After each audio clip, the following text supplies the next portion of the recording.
میں نے اس لیے اپنے بچوں کو فیصلہ کیا کہ ہم سیرت نبی پڑھائیں اپنے نوجوانوں کو، تاکہ آپ کو پتا تو چلے کہ کیوں اللہ نے ہمیں حکم دیا ہے کہ نبی کے راستے پہ چلو، کیونکہ اس سے عظیم انسان کبھی آیا ہی نہیں، نہ آ سکتا ہے۔ انہوں نے ان لوگوں کو جو بٹے ہوئے تھے قبیلوں کے اندر، ان کو سب کو اکٹھا کیا ایک نظریے کے اوپر۔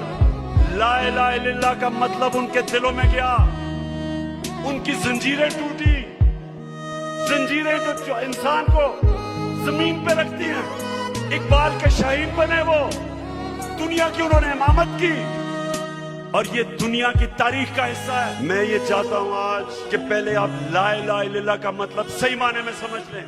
لا الہ الا اللہ کا مطلب یہ ہے، وہ ایک انسان کو آزاد کر دیتا ہے، ایک چھوٹے انسان کو ایک عظیم انسان بنا دیتا ہے۔ مولانا رومی نے کہا کہ اللہ نے جب تمہیں پر دیے کیوں چونٹیوں کی طرح زمین میں رینگ رہے ہو؟ کیونکہ لا الہ الا اللہ انسان کو پر دیتا ہے۔ جب علامہ اقبال کہتا ہے کہ پرواز میں کوتاہی نہ آئے، کوتاہی تب آتی ہے جب انسان غلامی کرتا ہے۔